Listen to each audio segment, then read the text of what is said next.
Fala galera, aqui é o professor Tales, tudo certo? Mais uma aulinha de física. O assunto que a gente vai falar hoje é sobre dinâmica curvilínea, beleza? Qual é a ideia? Dinâmica a gente fala sobre leis de Newton, né? Quando a gente fala sobre a dinâmica curvilínea, a gente está aplicando as leis de Newton não mais em linha reta, mas ao longo de trajetórias circulares, né? Então, basicamente, a gente vai misturar leis de Newton com movimento circular, beleza? Esse capítulo ele vai tratar inicialmente a respeito disso, tá? Ao invés da gente analisar o movimento em linha reta, a gente vai analisar em trajetórias curvas. Show de bola? E essas trajetórias curvas vão trazer algumas diferenças para os nossos estudos e para as nossas análises, tá legal?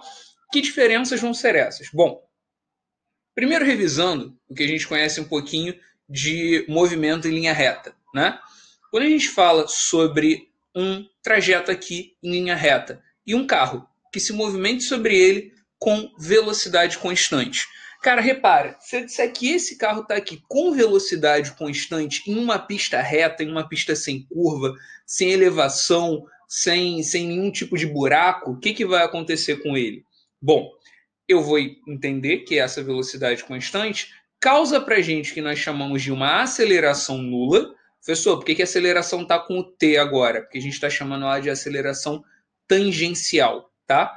A aceleração tangencial é aquela que faz com que o valor da velocidade mude, tá? É a aceleração média, tá bom? Só que agora a gente vai chamá-la de aceleração tangencial, tá?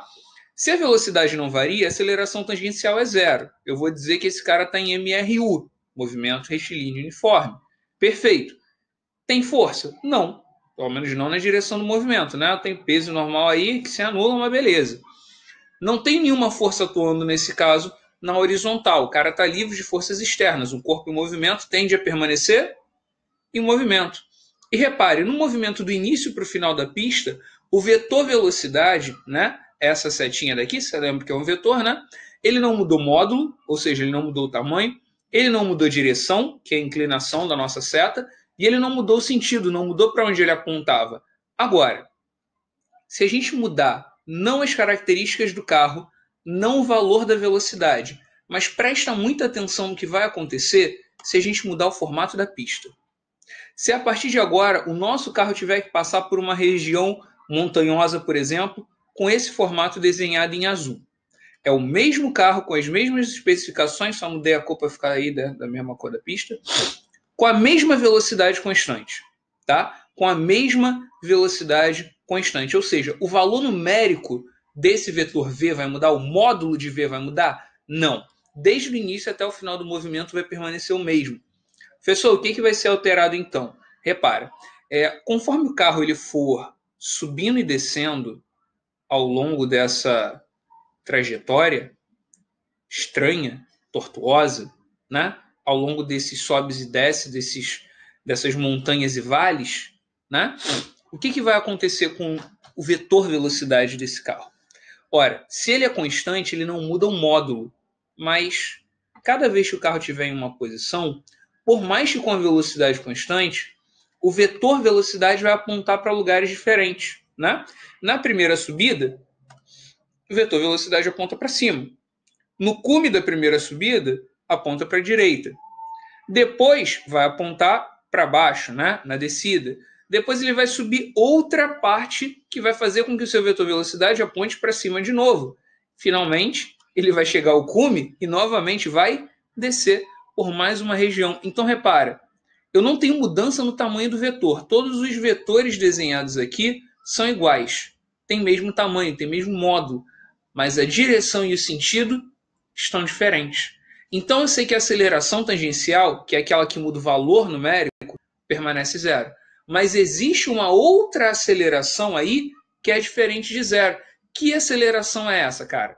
Ela é chamada de aceleração centrípeta, beleza? Aceleração centrípeta. Ela não vai mudar para a gente o número, o valor numérico da velocidade.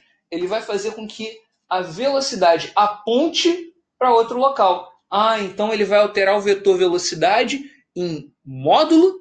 Não. Em direção e sentido, sim. Beleza? Quem altera o módulo da velocidade é a aceleração tangencial. Quem altera a direção e o sentido é a aceleração centrípeta, tá bom? Então, uma definição um pouquinho mais formal, né, um pouquinho mais adequada para a aceleração centrípeta no nosso caso, seria dizer que aqui, a aceleração centrípeta é responsável por alterar a direção e sentido da velocidade, tá? Direção e sentido da velocidade. Como que a gente pode analisar isso? Bom, centrípeta, né? Centrípeta, aceleração centrípeta. Lembra a palavra centro? Lembra, a gente falou dinâmica curvilínea. Então, nada mais justo do que a gente desenhar uma trajetória que seja circular, tá bom? Uma trajetória circular. Tem aí minha circunferência, tá? Toda circunferência tem o centro. Então, tá aí desenhado o centro da nossa circunferência. Vamos imaginar que um objeto se mova com velocidade constante ao longo dessa circunferência. O que vai acontecer? Ele só vai conseguir se mover ao longo dessa circunferência se houver uma força, né, que o atraia para o centro. Lembrando, junto com a força a gente tem a aceleração, ou seja, ele só vai conseguir se mover aqui em sentido horário, né, de acordo com esse vetor velocidade v inicial, se tiver uma aceleração que o mantenha desviado aqui ao longo da curva. Senão, o que iria acontecer? Ele ia seguir direto aqui, ó, na direção dessa flecha. Não é isso que a gente está falando, né? Bom, a ideia só vai dar para essa velocidade mudar de direção, olha aqui, mudar de direção e sentido, se sobre essa velocidade atuar uma aceleração centrípeta, que pelo nome acaba sendo bem sugestiva, ela aponta para o centro da trajetória. É como se o vetor v ele quisesse continuar esse movimento, mas a aceleração puxasse ele para dentro. Conclusão, num próximo instante ele estaria por aqui, né? E se continuasse havendo aceleração apontando para o centro, aceleração centrípeta, ele ia continuar esse movimento. Mas esse vetor ele ainda assim seria alterado em direção e sentido, devido à aceleração centrípeta. Beleza? Conforme vocês podem ver aí em todas as demonstrações, tá? Repara, a aceleração centrípeta foi representada por uma seta. Então, como a aceleração tangencial já vista anteriormente em vetores, a aceleração, gente, é um vetor. A aceleração centrípeta é um vetor. E quais são as características que todo vetor apresenta? Ora, módulo, direção e sentido. Ou direção, sentido e módulo, tanto faz. Da aceleração centrípeta é uma parada bem manjada. É uma coisa que sempre vai ser a mesma coisa, beleza? Por exemplo, a direção da aceleração centrípeta é simples. Ela sempre vai ser radial. O que significa? Perpendicular à velocidade. Se você encontrar a velocidade em um ponto e ali houver aceleração centrípeta, essa aceleração vai fazer 90 graus com a velocidade, beleza? Esse símbolozinho daqui significa 90 graus, tá? Perpendicular, ok? Então, a direção da aceleração sempre vai ser fazendo 90 graus com a velocidade, tá bom? Sentido é para onde aponta a seta. Então, beleza, você já sabe a inclinação, que é a direção. O sentido é para onde ele aponta. Centrípeta, lembra de centro. Ela aponta para o centro da sua curva, beleza? Então, aceleração centrípeta tem direção radial, ou seja, sempre vai fazer 90 graus com a velocidade, e ela sempre vai apontar para o centro da sua curva, beleza? Sempre vai apontar para o centro da curva, gerando para a gente uma aceleração com um módulo, que é a única informação que ficou faltando, né? Isso daí seria o valor numérico da nossa aceleração, tá? Cara, esse valor, ele pode ser calculado através de uma fórmula, tá? A gente tem uma equação para isso, beleza? Essa equação, ela pode ser feita em função da velocidade linear ou em função da velocidade angular. Aí você vai ter que perceber se o enunciado está te falando de uma velocidade em metros por segundo ou em radianos por segundo. Vocês já estudaram o movimento circular, né? Então, depende dessa parte daí. Ó, se a gente falar sobre uma aceleração centrípeta trabalhando, né, com uma velocidade linear, você vai ter um V medido em metros por segundo. Agora, se o enunciado te falar de radianos por segundo, aí o enunciado já vai estar falando de um ômega, tá? Que vai ser elevado ao quadrado multiplicado pelo raio, beleza? R aqui é de raio, raio da circunferência e distância do centro à borda, tudo bem? Lembrando, né? Se todo mundo ficar no sistema internacional, a velocidade linear é metro por segundo, o raio é metro, a angular é radiano por segundo, e a nossa aceleração vai ficar em metros por segundo ao quadrado. Show? É isso que a gente vai trabalhar com aceleração centrípeta. Beleza? Então, para isso, toda vez que a gente tem uma aceleração, associada a ela a gente tem uma força. Então para tirar um objeto de um ponto e fazer com que ele execute um movimento circular, é necessário que não somente haja aceleração, mas junto com essa aceleração deve haver uma força centrípeta. Tá bom, professor, e como que a gente calcula a força centrípeta? Cara, vamos pensar um pouco, né? Segundo a lei de Newton, lembra dela? Princípio fundamental da dinâmica. Força igual a massa vezes aceleração. É isso que você tem que lembrar, tá? Força igual a massa vezes aceleração, bonito. Só que eu quero falar de uma força centrípeta. A massa vai mudar? Não, a massa permanece a mesma. O que vai mudar é que agora nós estamos falando a respeito de uma aceleração centrípeta. Beleza? Então, a força centrípeta é só pegar a massa e multiplicar pela segunda equação que está aí no quadro para você, né, cara? A gente pode dizer que a força centrípeta é isso. Beleza? Ou em função da velocidade linear, mv ao quadrado sobre r, que é a que aparece com maior frequência, tá? Ou m ômega ao quadrado vezes r. Show de bola? Isso daí é força centrípeta, tá? A gente pode calcular em função da velocidade linear ou em função da velocidade angular. Beleza?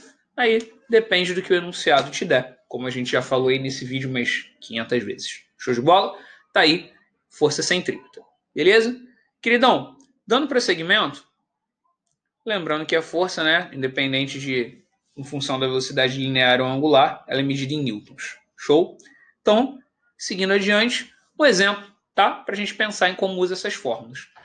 Um avião de 4 toneladas descreve uma curva circular de 200 metros com velocidade escalar constante e igual a 216 km por hora. Qual a intensidade da resultante das forças que agem na aeronave? Cara, vamos lá.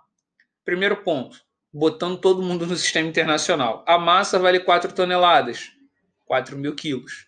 O raio, 200 metros, né? E a velocidade, 216 km por hora. Só que se a gente dividir isso daí por 3,6, 60 metros por segundo, né? E aqui o raio. Bom, o enunciado falou com a intensidade da resultante das forças. Bom, só tem uma força para a gente calcular aqui de relevância em relação à matéria que a gente acabou de ver, né? Que é a própria força centrípeta, certo? Bom, para fazer o cálculo dessa força centrípeta, a gente vai usar a fórmula dela, ok? Substituindo 4.000 vezes 60 ao quadrado sobre 200. Beleza? Professor, por que passar para metro por segundo? Que a maneira adequada de medir força é em Newton, né? Com a velocidade em quilômetro por hora, não seria esse tipo de resultado que a gente iria encontrar. Beleza? Então, ó, tá aí. Substituir o que é cada coisa. 4.000 dividido por 200. Né? A gente pode simplificar esses dois caras. Eu fico com 20 vezes 3.600. Tá? Isso daqui vai dar 72.000 newtons. Você pode parar por aqui, pode escrever 72 kilonewtons, ou como alguns gostam de falar, né? K-newton.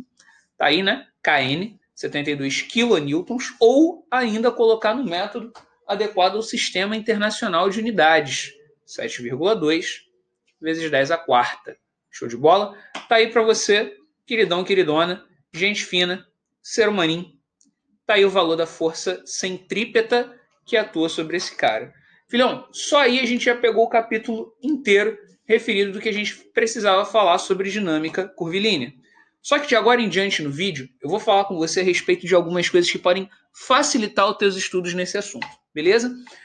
A matéria em si é essa, e daqui para frente nós vamos tratar sobre pontos na matéria que podem facilitar os seus cálculos e as questões que você vai realizar, tá?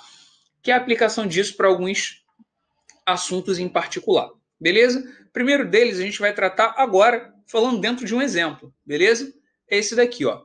Considere um carro de massa 1 vezes 10 a 3 kg, 1.000 kg, percorrendo com velocidade constante uma curva de 125 metros de raio, contida num plano horizontal.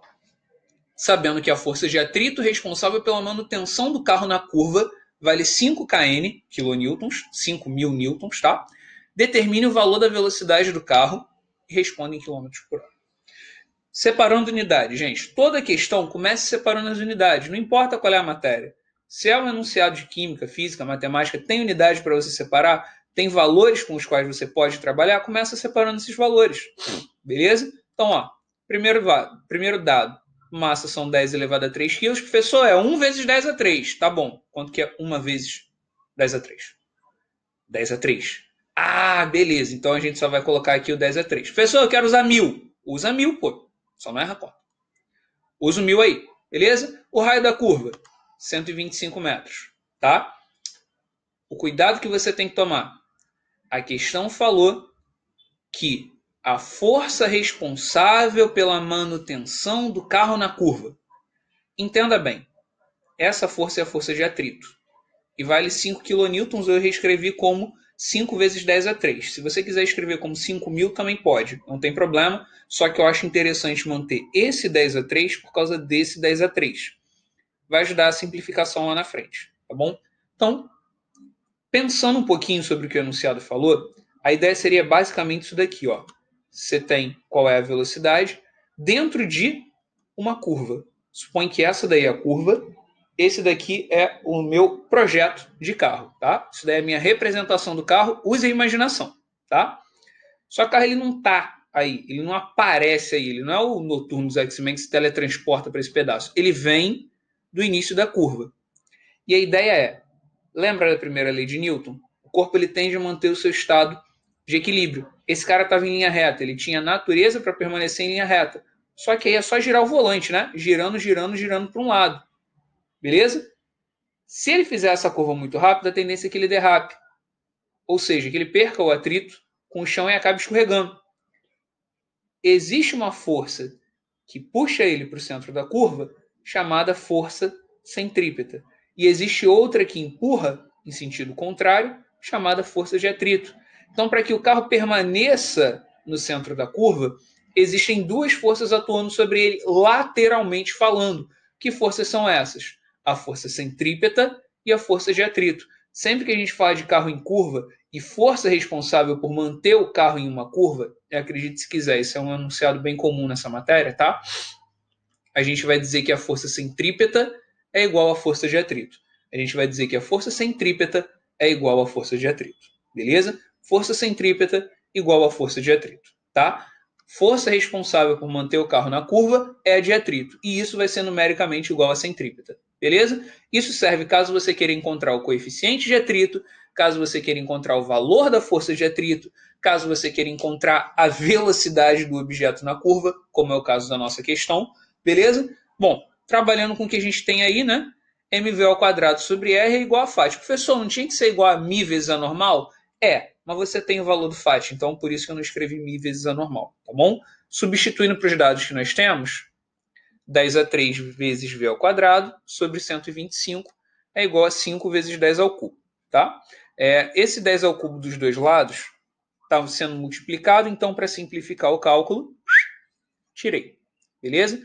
Vai sobrar para mim v quadrado igual a 5 vezes 125, ok? Multiplica e passa a raiz, v igual a raiz de 625, que a gente encontra como 25 metros por segundo. Acabei nada. Responda em quilômetros por hora, filhão.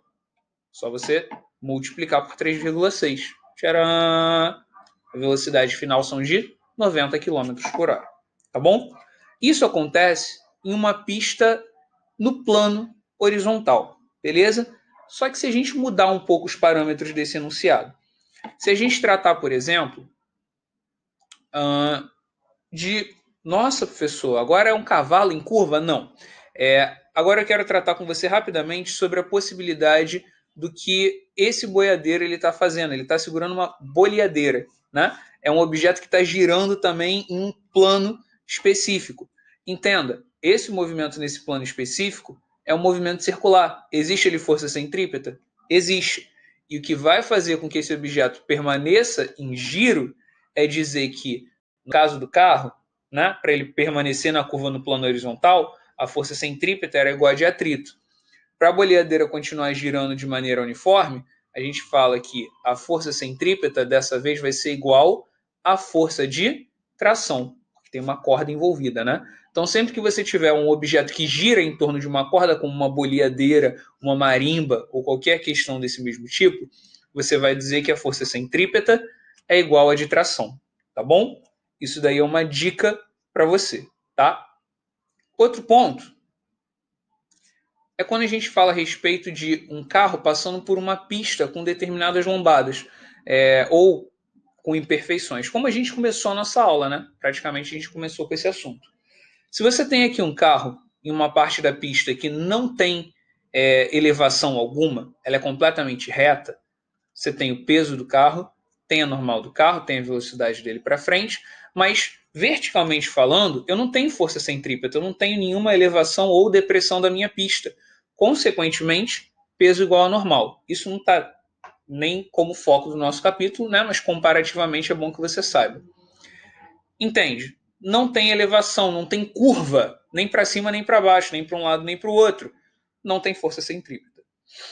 Agora, se o carro ele for para esse outro ponto daqui, o ponto é mais alto. Quando você costuma passar, né, de carro ou de ônibus sobre uma lombada, sobre um quebra-mola, qual é a tendência? Parece que seu corpo meio que descola do banco, né? O que isso vai acontecer? Repara, você vai ter peso, só que devido à elevação da pista, você vai ter um aumento na sua força normal, né? Então, opa, peraí, aí eu tenho sim uma curva, eu tenho um raio nessa curva. Então eu posso dizer que nesse caso eu tenho força centrípeta, ela é diferente de zero. E para esse caso daqui, ela vai ser calculado como normal menos peso, tá? Nesse caso, porque vai rolar um acréscimo aí na força normal, ok? Exatamente pelo fato do nosso objeto ser deslocado para cima. Por outro lado, quando o objeto, né, quando o seu carrinho, né, ou o seu carrão, ou o seu ônibus, ou o veículo, seja lá no qual você ande, quando ele passa por um buraco, de preferência bem fundo, ou um ponto, né, da via que existe uma descida, parece que ao invés do seu corpo levantar, como no caso anterior, ele faz o contrário, e parece que ele desce mais, né? Então, essa descida é porque há uma sensação de aumento de peso, porque dessa vez ainda assim haverá uma força centrípeta, só que o aumento não foi na força normal, foi na força peso. Ah, então força centrípeta nesse caso será calculado como peso menos a força normal. Tá legal? Então, aqui é o primeiro caso, né? O primeiro desenho é só um comparativo, tá? Eu quero que vocês saibam, é bem comum você fazer questão sobre carro passando em elevação ou em depressões. Então, o que você vai fazer? Se o carro está passando na elevação, você vai usar força centrípeta igual a normal menos peso. Se ele estiver passando em um ponto baixo, né, em uma depressão, força centrípeta igual a peso menos normal, ok? O bom entendimento disso daqui te ajuda muito para falar do nosso próximo assunto, tá? Que é uma dica também, que é uma parte chamada de análise do que nós conhecemos como o globo da morte. Beleza? Não sei se você já viu essa situação pela TV, por algum vídeo, tá? O globo da morte, esse globo daqui, né? Como o nome já diz, ele é um globo, é uma esfera, praticamente, tá? Ela tem suas determinadas aberturas, vários motoqueiros entram e ficam girando aqui dentro, né? Em alta velocidade, sem cair. Ok? O que eu quero que você saiba sobre esse globo da morte? Bom, a análise de forças a respeito dele, né? Se você tem um motoqueiro que entra aqui no globo da morte, tá? Temos aqui um exemplo de motoqueiro, Johnny Blaze, tá? Johnny Blaze entra aqui no globo da morte, ele vai ter análise de velocidade, ok?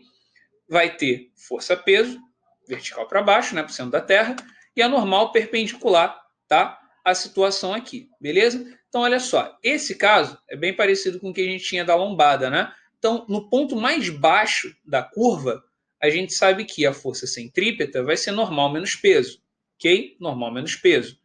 Agora, quando a gente fala a respeito do ponto mais alto, vou tirar o Johnny Blaze daqui de baixo, vamos levar ele lá para cima, ó. Chegou lá no alto. Quando ele está lá no alto, o que vai acontecer? A velocidade dele continua para cá, né? Sentido do movimento, que ele vai ficar aí girando. Beleza. O peso, para baixo. E a normal? Para baixo também. Conclusão. Como que a gente vai calcular a força centrípeta, criatura? No ponto mais alto, a força centrípeta é calculada como o peso mais anormal. Beleza? Ou seja, esse cara tem tudo para cair daí de cima. O que impede ele de cair? Estar em velocidade, beleza? Estar em velocidade. Show de bola? Lembre-se, estar em velocidade te ajuda bastante a manter o equilíbrio, né? Tanto é que quando a gente fala de alguém andando de bicicleta, é mais fácil você manter o equilíbrio, né? Devido à rotação das rodas, né? Mais fácil manter o equilíbrio no movimento. Então, ô criaturinha, olha aí. Quando a gente fala desse caso, uma pergunta bastante frequente sobre velocidade em looping ou de motoqueiro em um globo da morte é qual o valor da velocidade mínima que esse cara pode ter no ponto mais alto para que ele não caia. Cara, vamos lá. Ele vai estar na iminência de queda quando ele descolar dali de cima, né? Quando ele descola dali de cima, né? Quando a velocidade é pequena bastante para ele soltar, seria dizer quando a normal vale 0. Show? Então, vamos lá. No ponto mais alto que a gente sabe, força centrípeta é normal mais peso. Se a normal vale 0, então a centrípeta vai ser igual ao peso, né? Beleza, seria anular a força normal aqui, ok? A menor velocidade possível seria calculada quando essa normal é igual a 0, quando ele estiver descolando dali do teto, beleza? Bom, para a gente fazer isso, pega a fórmula de força centrípeta e de força-peso, iguala uma na outra. Opa, foi até muito rápido, né? mv ao quadrado sobre r igual a mg. Tem massa dos dois lados. Tirei. Opa, então a gente já sabe. A velocidade para que ele se mantenha colado aí na pista, né? Para que a velocidade mínima para que ele passe no ponto mais alto, não depende da massa dele, né? Bom, depende do quê? Dá uma olhada para cá. Joga o raio para o outro lado multiplicando. Passa a velocidade como quadrado para o outro lado como raiz. Olha o que você vai ter. V igual a raiz de RG. Beleza? V igual a raiz de RG. Isso é o cálculo da velocidade mínima para que alguém consiga passar por um determinado looping, né? O Sonic, né, ele pensa nisso daí antes de sempre começar a correr, beleza? O comentário foi para quem tem referência. Show de bola? Então, espero que você tenha entendido esse pedaço, tá? Bom, isso daí é uma possibilidade, beleza? Isso é uma dica para você. Sempre que o enunciado falar de looping, de globo da morte, né, desse tipo de coisa, te perguntar a velocidade mínima, você vai usar isso daí. V igual a raiz de RG, tá bom? Dentro desse assunto, está aqui um exemplo para a gente, tá? Professor, vou usar V igual a raiz de RG. Calma, lê o enunciado antes de sair querendo enfiar a fórmula em qualquer questão que tu vê, tá? A figura a seguir representa uma lata de paredes internas lisas, dentro da qual se encaixa perfeitamente um bloco de concreto de massa 2 kg. A lata está presa a um fio ideal fixo em O de 1 metro de comprimento. O conjunto realiza loopings circulares num plano vertical. Ok, então está realizando looping e esse cara está girando aqui. O raio é 1 metro. Ok. A lata passa pelo ponto mais alto dos loopings com velocidade 5. Tá aí a velocidade que ela está lá em cima. Tá? Ela passa com velocidade 5. E adota-se que a gravidade vale 10. Desprezando as dimensões, determine a intensidade da força vertical que o bloco troca com o fundo da lata no ponto mais alto. Cara, força que o bloco troca com o fundo da lata é a força normal. Então ele está falando de ir lá para o ponto mais alto da trajetória. Opa, no ponto mais alto da trajetória, força-peso é normal mais... Força centrípeta, perdão, é normal mais peso. Ah, então tu pega força centrípeta igual a normal mais peso e quer descobrir quem? A normal. Ah, show. Então a gente isola a normal, né? Vai ficar centrípeta menos peso. Isso aí. Qual o valor da força centrípeta? mv ao quadrado sobre r dá peso mg. Substitui, você tem os valores, né? Vai ficar aí 2 vezes 5 ao quadrado sobre o raio que vale 1 metro, menos 2 vezes 10. Bom, isso daqui vai ficar 25 vezes 2, 50, menos 20. Tá aí para você a força normal de contato entre o bloco e o fundo da lata vai valer 30 newtons. Beleza? 30 newtons. Ok? Tá aí 30 newtons para você. Essa a gente não usou a velocidade mínima, mas usou a ideia que a gente tinha falado sobre o ponto mais alto da trajetória. Tá? 2 últimos assuntos de hoje. Volta para aquele assunto que a gente tinha falado do carro, tá? Vamos falar sobre algo chamado de velocidade de estabilidade, beleza? Repara que esse carro está em uma curva e que essa curva tem uma elevação, ok? A gente vai falar sobre a força centrípeta nessa curva daqui, beleza? Sobre a velocidade do carro ao longo dessa curva daqui para que ela seja feita em segurança, tá? Sem que o carro derrape daí de cima ou escorregue. Beleza? Vamos lá. Suponha que aqui você tem a inclinação da pista vista de lado, tá bom? Aqui o ângulo de inclinação da pista e aqui o seu carro, tá? Modelo esportivo, tirei foto do meu aqui, quem me dera. O que a gente tem aqui, ser humano? O carro tem peso, né? Vertical para baixo. O carro está encostando em uma superfície, normal perpendicular ao movimento. E ele tem uma força que puxa ele para o centro da curva, né? Que é a força centrípeta, beleza? Bom, nesse caso daqui, vamos considerar que o atrito seja igual a zero, então nós ficamos com apenas essas três forças, tá bom? Beleza? O que a gente pode fazer? Para que o carro ele permaneça nesse ponto, a resultante das forças que atuam sobre ele vai ter que ser igual a zero. Como que a gente pode fazer isso? Cara, 3 vetores, pega os 3, junta. A gente consegue fazer dessa forma. E se você analisar, né, todos esses vetores e os ângulos, né, eles saíram daqui, beleza? Só para você ver de onde eles vieram, tá? O que a gente pode dizer aqui? Se eu quiser calcular, por exemplo, a força centrípeta, a velocidade ou qualquer outro dado aqui. Bom, eu posso fazer isso calculando a tangente do ângulo θ, porque a tangente vai ser cateto oposto, força centrípeta, sobre a adjacente, que é a força peso. Se a gente substituir aqui, mv ao quadrado sobre r sobre mg. Corta as massas, né? O que vai sobrar aqui para a gente?